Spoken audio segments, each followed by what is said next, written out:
प्रांजल, कल के सत्संग का सार सुना दो।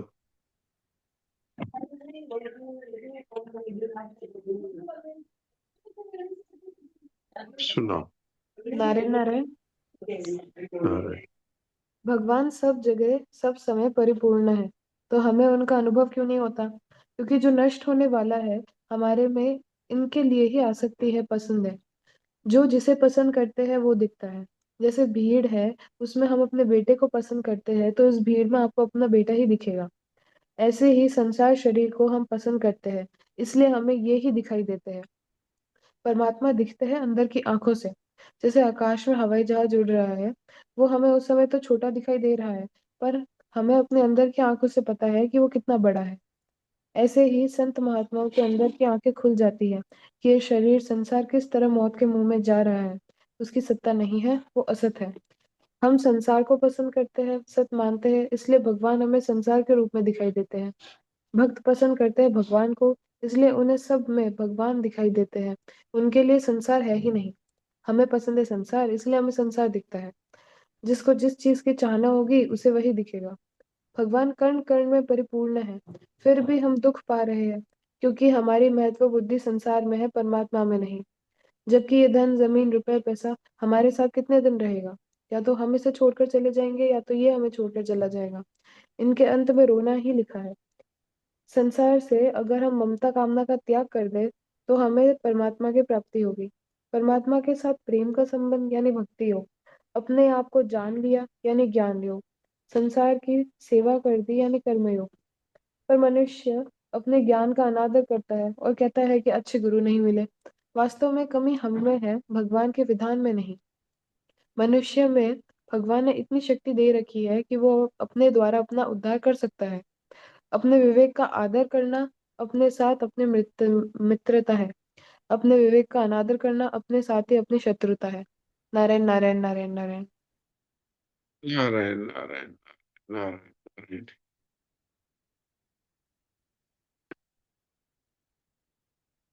तो आज हम अभी करेंगे शुद्ध गीता जी का पाठ। उसके बाद आज मीरा चरित्र है। तो छठे अध्याय का 30वां श्लोक है। पहले मैं 2 बार बोलता हूँ, आप लोग ध्यान से सुनिए और फिर जो जो पाठ करना चाहें वो हैंड करेंगे। यो मां पश्यति सर्वत्र सर्वं च मयि पश्यति तस्याहं न प्रणश्यामि स च मे न प्रणश्यति। छठे अध्याय का 30वां श्लोक। यो मां पश्यति सर्वत्र सर्वं च मयि पश्यति तस्याहं न प्रणश्यामि स च मे न प्रणश्यति। जो भक्त सब में मुझे देखता है और मुझ में सबको देखता है, उसके लिए मैं अदृश्य नहीं होता और वह मेरे लिए अदृश्य नहीं होता। ध्यान योग के जिस साधक में भक्ति के संस्कार है, जो भक्ति को ही मुख्य मानता है, वह जड़ता से संबंध विच्छेद होने पर सब में भगवान को और भगवान में सबको देखता है। अतः उसके लिए भगवान अदृश्य नहीं होते और वह भगवान के लिए अदृश्य नहीं होता। जब एक भगवान के सिवाय दूसरी सत्ता है ही नहीं, जब भगवान के सिवाय दूसरी सत्ता है ही नहीं, भगवान अनेक रूपों में प्रकट हो रहे हैं, तो फिर भगवान कैसे छिपे, कहाँ छिपे और किसके पीछे छिपे? अब आप में से जो पाठ करना चाहते हैं, मैं उनको अनम्यूट करता हूँ। पिस्ता देवी। नारायण नारायण जी महाराज जी। नारायण नारायण नारायण। श्लोक नंबर 30। यो मम पश्यति सर्वत्र सर्वं च मयि पश्यति तस्यां न पश्यामि स च मे पश्यति। स च मे न प्रणश्यति। स च मे न पश्यति। ठीक है। ज्योति।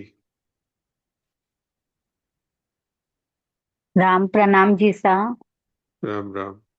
यो मां पश्यति सर्वत्र सर्वं च मयि पश्यति तस्याहं न प्रणश्यामि स च मे न प्रणश्यति।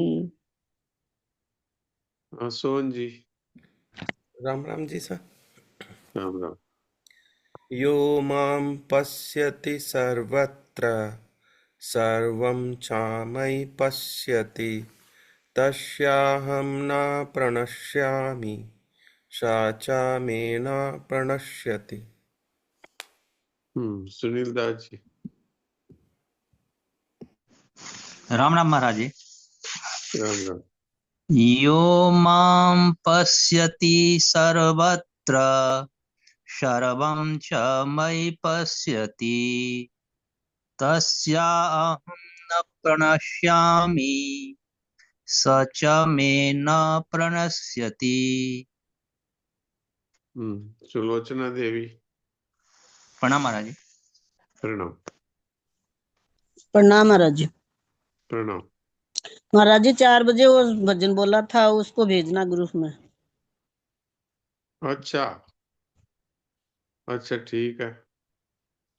यो मां पश्यति सर्वत्र सर्वं च मयि पश्यति तस्याहं न प्रणश्यामि स च मे न प्रणश्यति।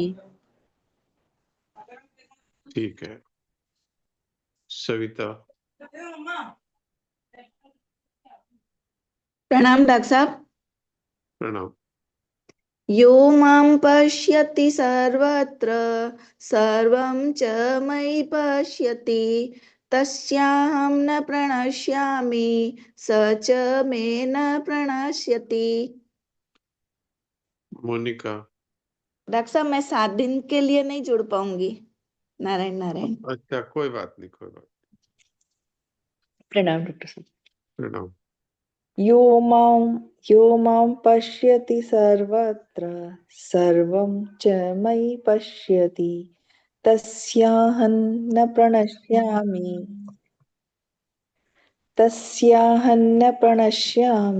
स च मे न प्रणश्यति।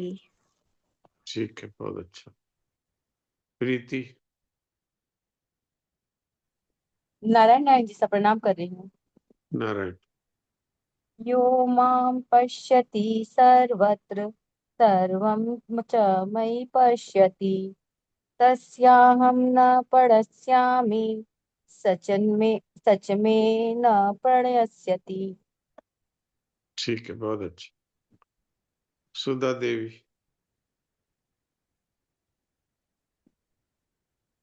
राम राम जी सा। राम राम। यो मां पश्यति सर्वत्र सर्वं च मयि पश्यति तस्याहं न प्रणश्यामि स च मे न प्रणश्यति। ठीक है, बहुत अच्छा।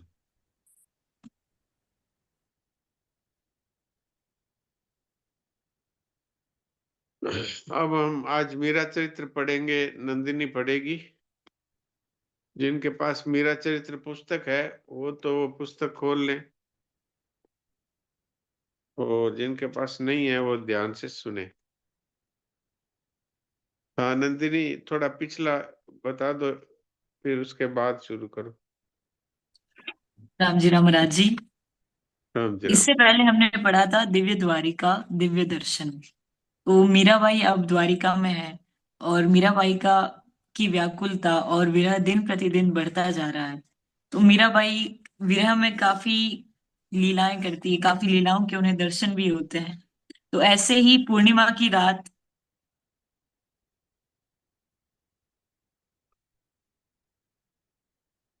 और कैसे तुम्हारा बंद हो गया माइक? नारायण नारायण हाँ बोलो। नारायण नारायण महाराज जी।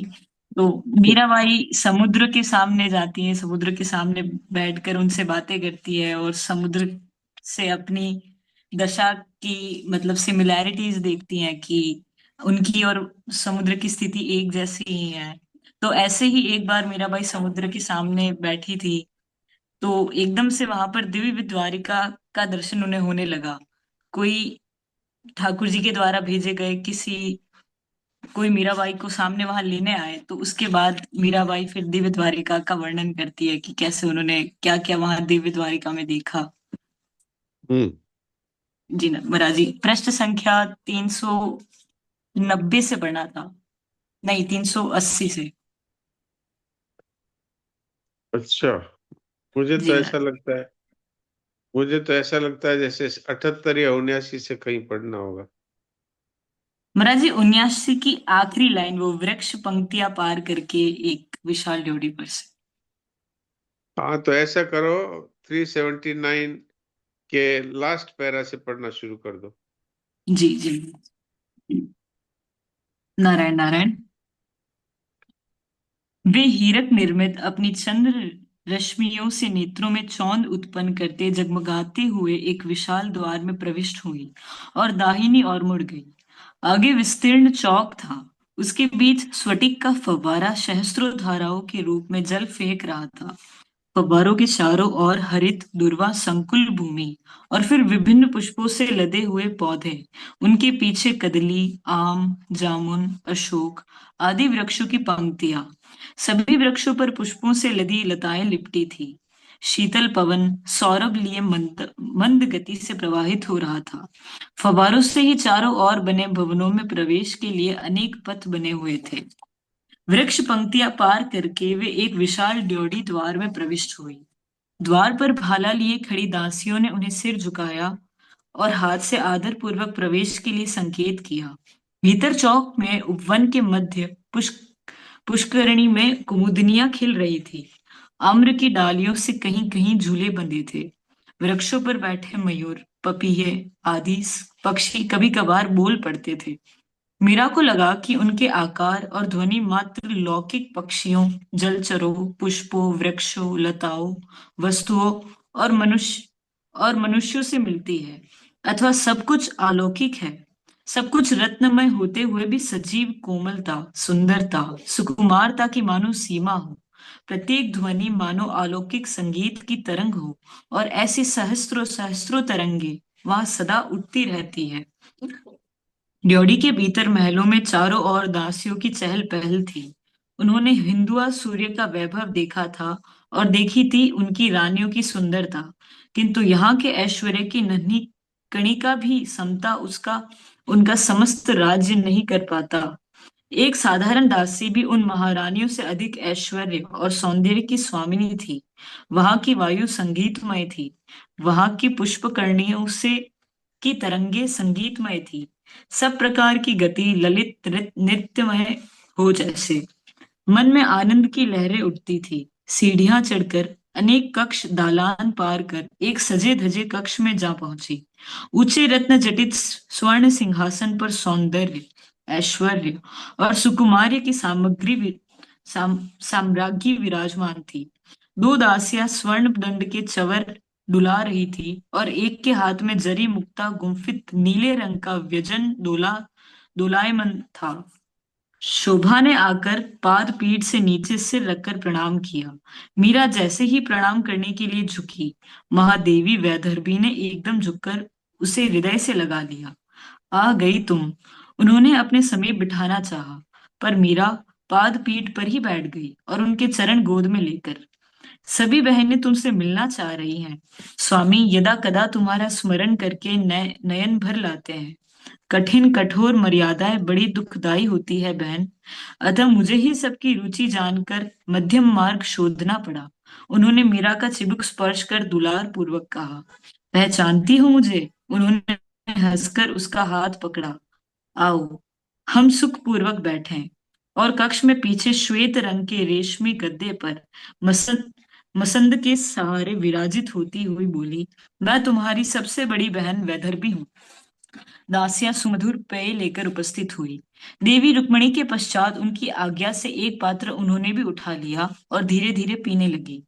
किसी भी प्रकार वे समझ नहीं पाई कि वह पेय किस फल का रस अथवा किन औषधियों का मिश्रण था। खाली पात्र लौटाते हुए उन्होंने आश्चर्य से देखा कि उनके हाथों की झुर्रियां समाप्त होकर 16 वर्षीय किशोरी के हाथों के समान सुंदर सुकुमार हो गई है। उसी समय सन्मुख द्वार से राजमहिषियों ने प्रवेश किया। देवी रुक्मिणी और मीरा उनके स्वागत में उठ खड़ी हुई। देवी ने 2 पद आगे बढ़ाकर उन सबका स्वागत करते हुए कहा, पधारो बहनों, अपनी इस छोटी बहन से मिलिए। आने वाली महारानियों ने महादेवी के चरण स्पर्श किए और उन्होंने उन्हें अंकमाल दी। मीरा ने भी उनको भूमि पर सिर रख उनका एक साथ प्रणाम किया। सबके बैठ जाने पर देवी उनका परिचय कराने लगी। यह मेरी छोटी बहन सत्यभामा। यह अब बस सरकार, देवी सत्यभामा ने हंसकर कहा, अब परिचय कराने का अधिकार मुझे मिले। यूं भी आप हमारी ज्येष्ठा हैं। वह देवी जामवती मेरी बड़ी बहन। हरित परिधान धारण किए संकोचशीला देवी जामवती ने मीरा का मुस्कुराकर चिबुक स्पर्श किया। यह देवी भद्रा। सत्यभामा जी ने पीत परिधान धारण किए भद्रा जी की ओर संकेत किया। उन्होंने हंसकर कहा, तुम्हें देखने की लालसा पूरी हुई। ये देवी मित्रविंदा। नारंगी परिधान धारण किए बैठी मित्रविंदा जी ने मीरा के हाथ पर हाथ रख कहा, तुम सी बहन पाकर प्रसन्नता हुई। ये देवी सत्या है। देवी सत्या ने हंसकर उनके गाल थपथपाए। बहन, देवी सत्यभामा बोली, इस पर दया करो। आपकी देखा देखी सभी बहनें ऐसा दुलार दिखाने लगी तो उन्होंने वाक्य अधूरा छोड़ उनकी ओर देखा। उनकी बात सुनकर सब हंस पड़ी, मानो बहुत सी चांदी की नन्ही घंटियां एक साथ टंटनाई हो। ये देवी लक्ष्मणा। नील परिधान धारण किए बैठी लक्ष्मणा जी ने मीरा के गाल पर चुंबन दे हृदय से लगा लिया। सत्यभामा जी हा हा कर उठी। वे रवि नंदिनी देवी कालिंदी। उन पटलारुणा परिधाना। श्यामा ने मुस्कुराकर उनकी ओर देखा। ये देवी रोहिणी और इनकी हमारी बहनें 16 सहस्त्र 100। मीरा ने सबको एक साथ हाथ जोड़कर मस्तक धरती पर रखा और उन्होंने हाथ उठाकर आशीर्वाद दिया। सरकार, हमारी बहन इस तरह निराभरण श्रृंगार रहित रहे। लगता है मानो हमें वैराग्य का उपदेश देने कोई वैष्णवी आई है। देवी लक्ष्मणा ने हंसकर सबकी ओर देखा। सबने सिर हिलाकर अनुमोदन किया। इसे प्रतीक महल में भेजकर श्रृंगार धारण कराने का विचार किया था मैंने, देवी रुक्मिणी ने कहा। यदि हम देख ले श्रृंगार युक्ता को तो, देवी सत्यभामा ने कहा, सैरंध्रियों को आज्ञा दे कि एक कस्तूरी बिंदु भी लगा दे, फिर तो कोई दोष न होगा। उनकी बात सुनकर सभी मुस्कुरा दी और मीरा ने संकोच पूर्वक सिर झुका लिया। तुम बोली क्यों नहीं बहन? तनिक अपने सुंदर मुख से कुछ बात करो कि सुनकर जी मुड़ाए। देवी मित्रविंदा ने कहा, तुम्हारा नाम क्या है भला? क्या निवेदन करूं? यह मीरा आपकी अनुगता दासी है। इसे सेवा प्रदान कर कृतार्थ करें। और हमारे दुलार से तुम्हें कृतार्थ का बोध नहीं हुआ बहन? सत्यभामा जी हंसी। मीरा ने अचकचाकर पलकें उठाई। सरकार, इस कृपा अनुग्रह से दासी धन्य कृतार्थ है। वह तो मैंने अभिलाषा निवेदन की है। उठो बहन, सैरंध्रिया श्रृंगार सामग्री लेकर प्रस्तुत है। तुम्हारी सेवा वाली अभिलाषा भी मैं थोड़ी देर में पूर्ण किए देती हूँ। चारों ओर लगे दर्पणों और मणि प्रदीपों से जगमगाते स्नान घार में ले जाकर दासियों ने मीरा को सुगंधित फेनिल जल से स्नान करवाया। अगुरु धूप से बाल सुखाए, अमूल्य दिव्य वस्त्राभरण धारण कराए और केश प्रसाधन किया। मीरा ने देखा उसकी वह जरा जर्रर देह किशोरी के रूप में परिवर्तित हो गई है। उसका सौंदर्य माधवी की महिषियों से तनिक भी न्यून नहीं लगता। 16 श्रृंगार धारण करा, दोनों ओर से बाहें थामे दासियों ने उन्हें देवी जामवती के पास बैठा दिया। आहा, देखो हमारी छोटी बहन को। देवी सत्या ने उनका चिबुक पर उठाकर दिखाया। सच है, किंतु यह आपकी हमारी तरह क्रम से नहीं आई, अतः छोटी बड़ी कुछ नहीं, केवल बहन है यह। देवी कालिंदी ने कहा। मीरा संकोच की प्रतिमा सी पलके झुकाए बैठी रही। लगता था कि अभी अभी विवाह मंडप से उठकर आई हो। थोड़ी ही देर में गाने बजाने वाली आ गई और महारानियां 4-4, 6-6 या अधिक की संख्या में नाचने लगी। मीरा को भी सत्यभामा जी ने अपने साथ ले लिया। इतने समय तक यह नृत्योत्सव चला, कहा नहीं जा सकता। इसके बाद पुनः दासियां पेय लेकर उपस्थित हुई और फिर भोजन की तैयारी। मीरा मन ही मन स्वामी के दर्शन के लिए आकुल थी। भोजन के समय भी उन्हें उपस्थित न देखकर उनसे रहा न गया। वह देवी जामवती से पूछा, प्रभु के भोजन से पूर्व ही हम भोजन कर लें। उनका भोजन आज माता रोहिणी के महल में है। अपने समस्त सखाओं और भाइयों के साथ वे वहां भोजन कर रहे होंगे। भोजन के बीच में ही मीरा ने उनसे प्रसाद की याचना की। तुम बैठो बहन, हम सब बहनें ही हैं। इतने पर भी तुम्हारा मन रहे, तुम बैठो। उनकी आज्ञा से कांतमणि नामक दासी सब रानियों का प्रसाद एक स्वर्ण परात में इकट्ठा कर ले आई। भोजन के पश्चात दासियों ने एक साथ पात्र उठा लिए और उतनी ही दासियां आगे बढ़कर हाथ धोने का पात्र रखकर जल ढालने लगी। हाथ धोने के पश्चात कंधे पर पड़ा सूती सुकोमल वस्त्र हाथ मुख पहुंचने को बढ़ाया। वे जैसे ही पीछे हटी कि मुखवास लिए दासियां आगे आई। देवी रुक्मिणी को प्रणाम कर सभी महारानियां विदा हुई। कांचना पट्टमहिषी के स्वर के साथ एक नववया दासी उपस्थित हो भूमिष्ठ प्रणाम करके विनय पूर्वक खड़ी हो गई। अपनी स्वामिनी को इनके अपने महल में ले जाओ। जैसी आज्ञा महादेवी। देवी रुक्मिणी की आज्ञा पाकर मीरा संकोच पूर्वक उठ खड़ी हुई। उन्होंने महादेवी के चरणों पर सिर रखा। उन्होंने हृदय से लगाकर विदा किया। दासी पथ बताते हुए साथ चली। चौक में आकर वह सामने की और आगे छोटी ड्योढ़ी में प्रवेश हुई। मीरा ने देखा कि यह ड्योढ़ी महल देवी रुक्मिणी के महल के अंतरंग ही था। ड्योढ़ी पर द्वार रक्षिकाओं के पास ही फूल लिए खड़ी दासियां मखमली पत आच्छादन पर फूल बिखेरने लगी। मीरा पद पद पर संकुचित हो रही थी। मुझसे ना चीज के लिए इतना समारंभ। उन्होंने लक्षित किया द्वारिकाधीश की महारानियों के स्नेह, सौहार्द और निर्मान्यता को, उनकी दासियों की विनय युक्त सेवा, तत्परता और सावधानी को।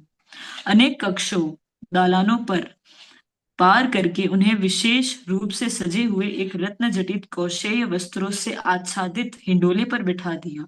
वे जिस कक्ष में होकर गुजरती, वहां जो दासी बैठी होती या कुछ कार्य कर रही होती, उन्हें देख उठ खड़ी होती।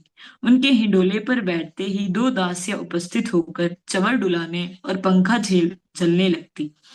एक दासी पेय लेकर उपस्थित हुई। इसके पश्चात 25-30 वर्ष की दासी ने उपस्थित होकर प्रणाम कर हाथ जोड़कर निवेदन किया, सरकार, दासी का नाम शांति है। मेरी अन्य बहनें प्रणाम की आज्ञा चाहती है। मीरा को ऐसा लगा कि यह तो जानी पहचानी सी लगती है। वह सोचने लगी, इसे कहाँ देखा है। अचानक पुरातन स्मृति उभर आई और मन ही मन बोल उठी, अरे यह तो मेरी धायमा लग रही है। बिना कहे उन्होंने संकेत से इजाजत दे दी तो एक एक करके दासियां आगे बढ़ करके प्रणाम करने लगी। शांति उन सबके नाम, काम और वय बताती जा रही थी। शांति, तुम मेरी। मीरा ने वाक्य अधूरा छोड़ शांति की ओर देखा। शांति स्वीकृति में सिर हिला करके मुस्कुरा दी। कांचना ही मिथुला थी। उन्होंने पूछा, हाँ सरकार, तो क्या चमेली, केसर, मंगला आदि सब? जी सरकार, सब नित्य धाम से प्रभु अथवा परिकरों में से कोई भी जगत के धरातल पर आता है तो उसे अकेला नहीं भेजा जाता। दयामय प्रभु सहायकों के रूप में कई निज जनों को साथ भेजते हैं। प्रधानता भले एक की रहे, परंतु अंतर जगत से पूरा परिकर अवतरित होता है। उनसे जुड़े संसार के हजारों जन कल्याण पथगामी होते हैं। कांचना को अपनी स्वामिनी महादेवी वैदर्भी का वियोग दुस्सह था, अतः उसे शीघ्र बुला लेने की योजना थी। 8 पट्ट महिषियों ने आपको अपनी एक एक दासी सेवा सहायता के लिए प्रदान की है। तुम? मीरा ने मुस्कुरा करके पूछा। मैं महादेवी जामवती जी की सेविका हूँ सरकार। यह श्री चरणों का महल है और हम सब आपकी आज्ञानुवर्तिनी दासियां हैं। आज्ञा प्रदान करने में तनिक भी संकोच न बरता जाए, यही प्रार्थना है। शांति ने अंत में हाथ जोड़कर निवेदन किया।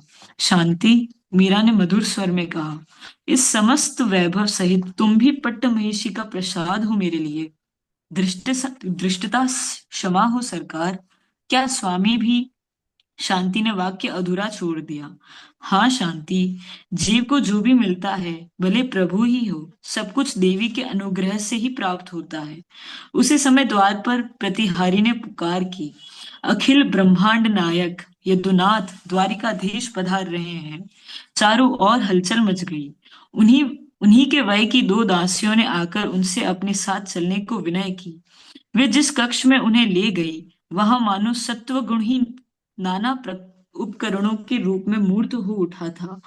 उस कक्ष की प्रत्येक सज्जा श्वेत थी, केवल उनके अपने वस्त्राभूषण भिन्न चमक रहे थे। वहां व्रजमणियों का शांत सुखद प्रकाश था। पलंग पर टंगे हुए श्वेत चंदोवे में मुक्ता की झालरें लटक रही थी। द्वार, पलंग, भूमि और नाना उपकरण स्फटिक, हीरे और मोतियों से बने थे।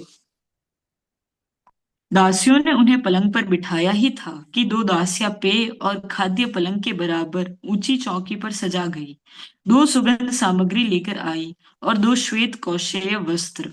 इस कक्ष में प्रवेश करने वाली दासियों के वस्त्र भी श्वेत थे, जिससे उनका गौर वर्ण अधिक निखर आया था। ऐसा लगता था मानो वे बर्फ की सजीव पुतलियां हो। सब कुछ यथास्थान रखकर उन्होंने झुककर प्रणाम किया और विनम्र स्वर में जाने की आज्ञा चाहते हुए कहा, वे बाहर ही हैं, सेवा का संकेत पाते ही उपस्थित हो जाएंगी।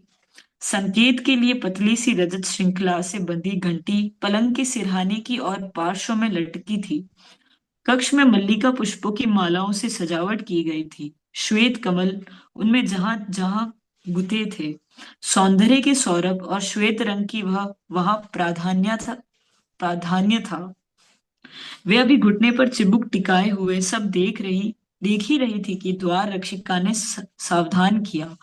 वे चौंक कर पलंग से उतर पड़ी।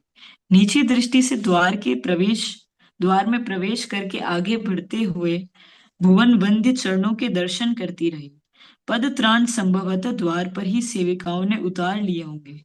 धीर मंथर गति से वे चरण उनके सन्मुख आकर थम गए। हृदय के आवेग, संकोच और लज्जा के द्वंद्व ने सांस की गति बढ़ा दी थी और अब तुलसी, कमल, चंदन, केसर और अगुरु के सौरभ से मिश्रित देह गंध ने मानो अवश्य ही कर दिया। नीचे झुककर चरण स्पर्श की चेष्टा वे गिरने लगी और उनकी सदा की आश्रय सबल बाहुओं ने संभाल लिया। कितने दिन, कितने महीने और कितने वर्ष यह सुख सौभाग्य उनका स्वत्व बना, वे नहीं जान पाई। जहां देश काल दोनों ही सापेक्ष हैं, जहां यह गिनती नगण्य हो जाती है। आंख खुलने पर उन्होंने अपने को सागर तट पर पाया। वही पिघले नीलम सा उत्ताल लहरें लेता हुआ सागर और उनके अपने हृदय में सुलगा हुआ वही धीमा दाह। बाईसा हुक्म, उषा काल हो गया, पधारे अब। मंगला घुटनों के बल सन्मुख बैठकर कह रही थी, मैं तो द्वारिका में थी, यहाँ कैसे आ गई? यह कौन सा देश है? उन्होंने व्याकुल स्वर में पूछा। यह द्वारिका ही है हुक्म, और मैं आपकी चरण दासी मंगला हूँ। अब पधारने की कृपा करें। मंगला ने बांह पकड़कर उन्हें उठाया। बैठे बैठे पांव अकड़ गए थे। उसने दबाकर मालिश कर उनकी जकड़न दूर की। मंगला, मैं द्वारिकाधीश से, उनकी महारानियों से मिली। वहां का वैभव अतुलनीय है और पट्ट महिषी वैदर्भी का सौहार्द स्नेह अकथनीय है। वह देश कैसा सुहावना है। उन्होंने हल्के स्वर में कहना आरंभ किया, पर अंत में वाक्य अधूरा छोड़कर वाणी हृदय के अनुभव की सरसता में समा गई। नारायण नारायण नारायण। ठीक है, अब समय लगभग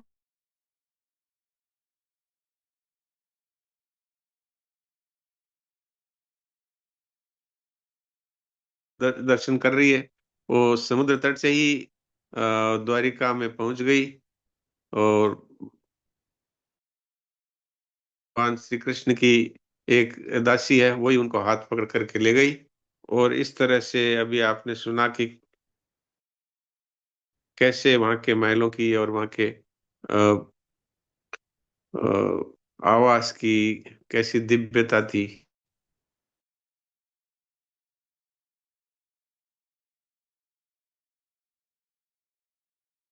द्वारिका में भगवान श्री कृष्ण के महल में वो पहुंच गई हैं और भगवान श्री कृष्ण से मिली हैं। तो वहां पर भी उनकी पुरानी दासियां वगैरह सब है, वो वहीं से ही आई थी, ऐसी बातें उनको समझने को मिली। उनकी जो दाहिमा थी वो भी वहां पर भगवान के ही परिकरों में से ही एक दासी थी। तो ये दिव्य द्वारिका के दर्शन मीराबाई के साथ साथ हमको भी हुए, सो हम लोग बहुत ही भाग्यशाली है। अब थोड़ी देर के लिए शांत हो जाएं और मूक सत्संग करें। नारायण नारायण नारायण।